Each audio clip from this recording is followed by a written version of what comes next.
welcome back. I'm John, old YouTuber.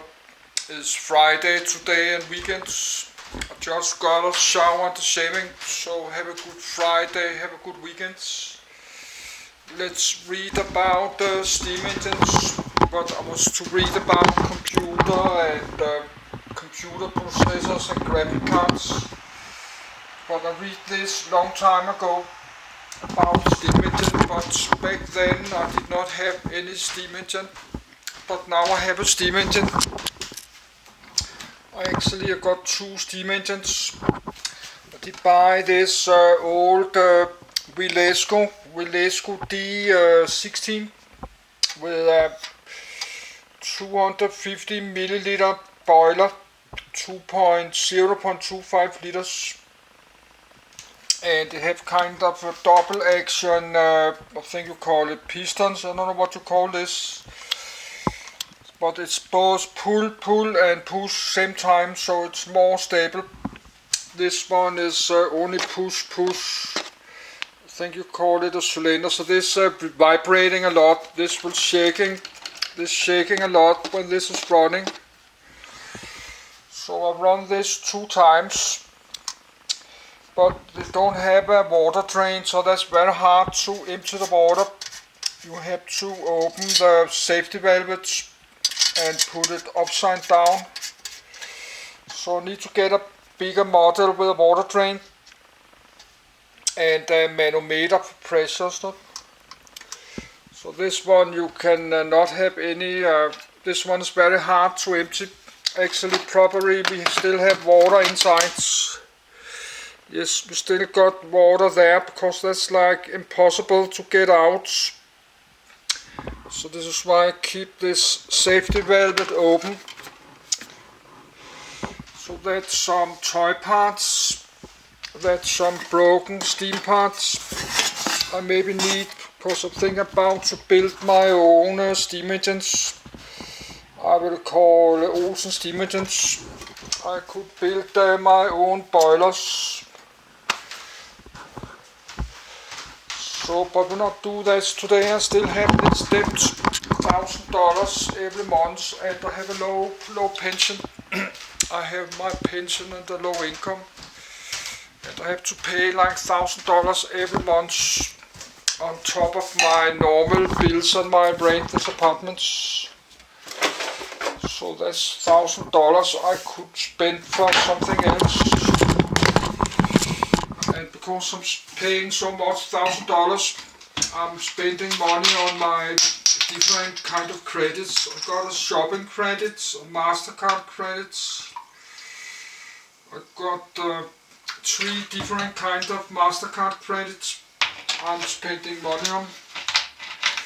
So I can do that forever. Just paying my payment to my MasterCard, then I'm spending my credit again. Pay the interest, and then I can start next month to spend my credit again.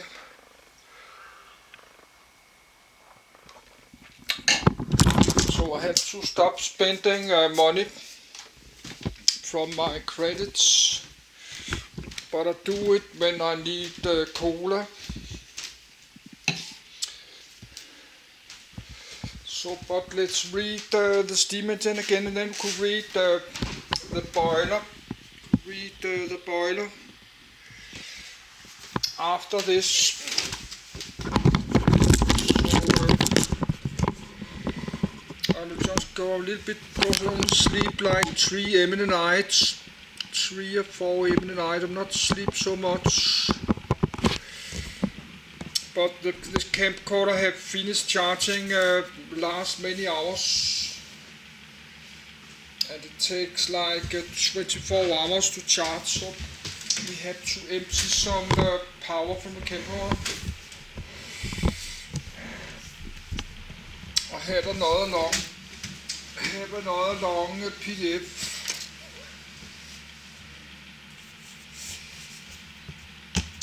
This one, Industrial Revolution.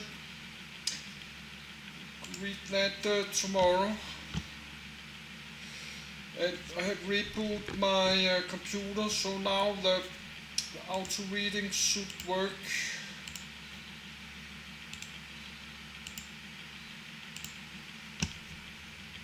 Steam engine.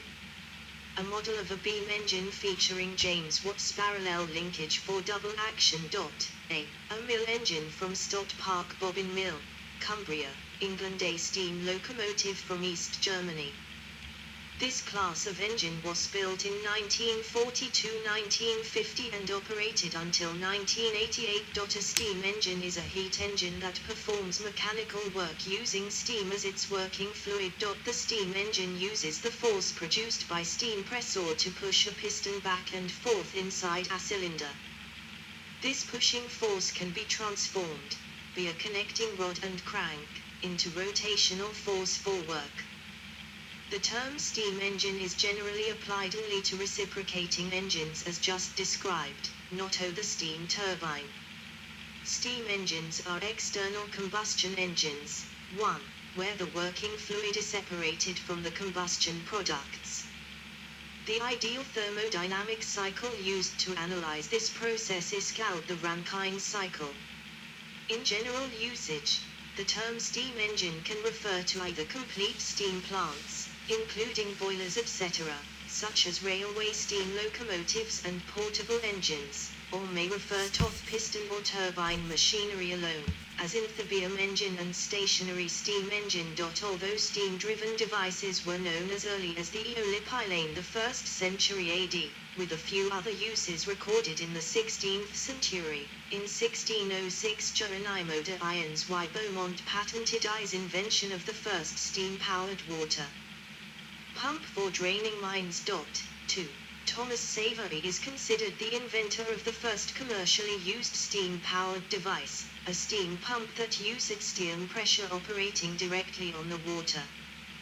The first commercially successful engine that could transmit continuous power to a machine was developed in 1712 by Thomas Newcomen. James Watt made a critical improvement in 1764.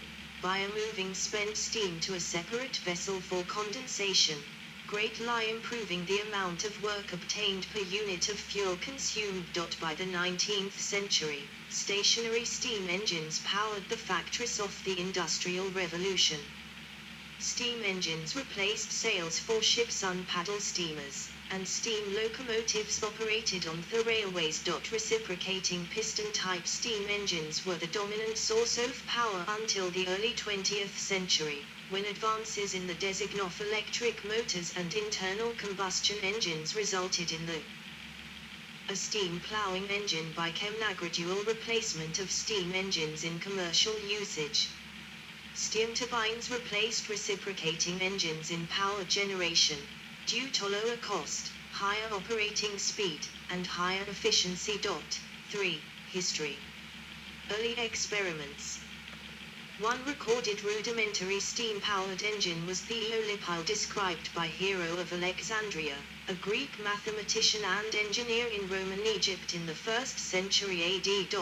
4. In the following centuries, the few steam-powered engines known were, like the Eolipile, 5. Essentially experimental devices used by inventors to demonstrate the properties of steam. A rudimentary steam turbine device was described by Taqi al-Din, 6, in Ottoman Egypt in 1551 and by Giovanni Branca, 7, in Italy in 1629. 8. The Spanish inventor Geronimo de Irons y Beaumont received patents in 1606 for 50 steam-powered inventions, including a water pump for draining inundated mines. 9. Denis Papin, a Huguenot, did some useful work on the steam digester in 1679, and first used a piston to raise weights in 1690. 10. Pumping engines. The first commercial steam-powered device was a water pump, developed in 1698 by Thomas Savery. 11. It used condensing steam to create a vacuum which raised water from below and then used steam pressure to raise it higher. Small engines were effective though larger models were problematic. They had a very limited lift height and were prone to boiler explosions. Savary's engine was used in mines, pumping stations and supplying water to water wheels powering textile machinery. 12. Savary's engine was of low cost. Bento de Moura, Portugal introduced an improvement of Savary's construction to render it capable of working itself, as described by John Smeton in the Philosophical Transactions published in 1751. 13. It continued to be manufactured until the late 18th century. 14. At least one engine was still known to be operating in 1820. 15. Piston steam engines. Jacob Leopold's steam engine, 1720. The first commercially successful engine that could transmit continuous power to a machine was the atmospheric engine invented by Thomas Newcomen around 1712. B. 17. It improved on Savary's steam pump, using a piston as proposed by Pepin. Newcomen's engine was relatively inefficient, and mostly used for pumping water. It worked by creating a partial vacuum by condensing steam under a piston within a cylinder. It was employed for draining mine workings at depths originally impractical using traditional means, and for providing reusable water for driving water wheels at factories sited away from a suitable head. Water that passed over the wheel was pumped up into a storage reservoir above the wheel. 18. 19. In 1780 James Pickard patented the use of a flywheel and crankshaft to provide a rotative motion from an improved Newcomen engine. 20. In 1720, Jacob Leopold described a two-cylinder high-pressure steam engine. 21. The invention was published in his major work The Atri Machinarum Hydraulicum. 22. The engine used two heavy pistons to provide motion to a water pump. Each piston was raised by the steam pressure and returned to its original position by gravity. The two pistons shared a common four-way rotary valve connected directly to a steam boiler. Early Watt pumping engine. The next major step occurred when James Watt developed 1763-1775, an improved version of Newcomen's engine, with a separate condenser. Boulton and Watt's early engines used half as much coal as John Smeton's improved version of Newcomen's. 23. Newcomen's and Watt's early engines were atmospheric. They were rear-powered by air pressure pushing a piston into the partial vacuum generated by condensing steam, instead of the pressure of expanding steam. The engine cylinders had to be large because the only usable force acting on them was atmospheric pressure. 18. 24. Watt developed his engine further, modifying it to provide a rotary motion suitable for driving machinery.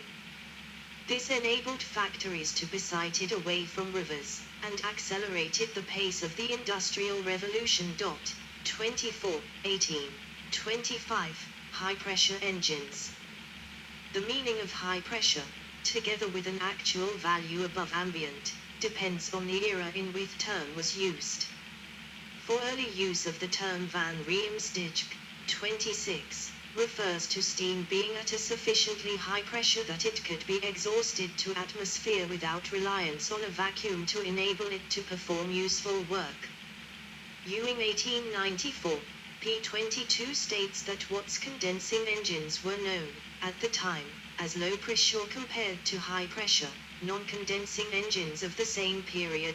Watt's patent prevented others from making high pressure and compound engines.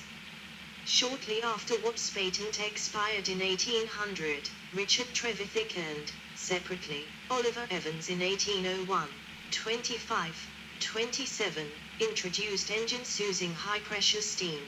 Trevithick obtained his high-pressure engine patent in 1802, 28, and Evans had made several working models before then. 29. These were much more powerful for a given cylinder size than previous engines and could be made small enough for transport applications. Thereafter, technological developments and improvements in manufacturing techniques, partly brought about by the adoption of the steam engine as a power source, resulted in the design of more efficient engines that could be smaller, faster or more powerful, depending on the intended application. 18. The Cornish engine was developed by Trevithick and others in the 1810s. 30. It was a compound cycle engine that used high-pressure steam expansively, then condensed the low-pressure steam, making it relatively efficient. The Cornish engine had irregular motion and torque through the cycle, limiting it main litho pumping. Cornish engines were used in mines and for water supply until the late 19th century. 31. Horizontal stationary engine. Early builders of stationary steam engines considered that horizontal cylinders would be subject to excessive wear. Their engines were therefore arranged with the piston axis in vertical position. In time the horizontal arrangement became more popular, allowing compact, but powerful engines to be fitted in smaller spaces. The acme of the horizontal engine was the Corliss steam engine, patented in 1849, which was a 4-valve counterflow engine with separate steam admission and exhaust valves and automatic variable steam Q-taft. When Corliss was given the Rumford Medal, the committee said that no one invention since Watt's time has so enhanced the efficiency of the steam engine. 32. In addition to using 30% less steam, it provided more uniform speed due to variable steam cut-off, making it well suited to manufacturing, especially cotton spinning. 18. 25. Road vehicles. Steam-powered road locomotive Fromenlant's first experimental road-going steam-powered vehicles were built in the late 18th century, but it was not until after Richard Trevithick had developed the use of high-pressure steam, around 1800, that mobile steam engines became a practical proposition. The first half of the 19th century saw great progress in steam vehicle design, and by the 1850s it was becoming viable to produce them on a commercial basis. This progress was dampened by legislation which limited or prohibited the use of steam-powered vehicles on roads. Improvements in vehicle technology continued from the 1860s to the 1920s. Steam road vehicles were used for many applications. In the 20th century, the rapid development of internal combustion engine technology led to the demise of the steam engine as a source of propulsion of vehicles on a commercial basis, with relatively few remaining in us beyond the Second World War. Many of these vehicles were required by enthusiasts for preservation and numerous examples are still in existence. In the 1960s, the air pollution problems in California gave rise to a brief period of interest in developing and studying steam-powered vehicles as a possible means of reducing the pollution. Apart from interest by steam enthusiasts, the occasional replica vehicle, and experimental technology, no steam vehicles are in production at present. Marine engines. A triple expansion marine steam engine on the 1907 ocean-going to Hercules near the end of the 19th century, compound engines came into widespread use. Compound engines exhausted steam into excessively larger cylinders to accommodate the higher volumes at reduced pressures, giving improved efficiency. These stages were called expansions, with double and triple expansion engines being common, especially in shipping where efficiency was important to reduce the weight of coal carried. 18. Steam engines remained the dominant source of power until the early 20th century, when advances in the design of the steam turbine, electric motors and internal combustion engines gradually resulted in the replacement of reciprocating piston steam engines, with merchant shipping relying increasingly upon diesel engines, and warships on the steam turbine. 18. 3. Steam locomotives. As the development of steam engines progressed through the 18th century, various attempts were made to apply them to road and railway use. 33. In 1784, William Murdoch, a Scottish inventor, built a model steam road locomotive. 34. An early working model of a steam rail locomotive was designed and constructed by steamboat pioneer John Fitch in the United States, probably during the 1780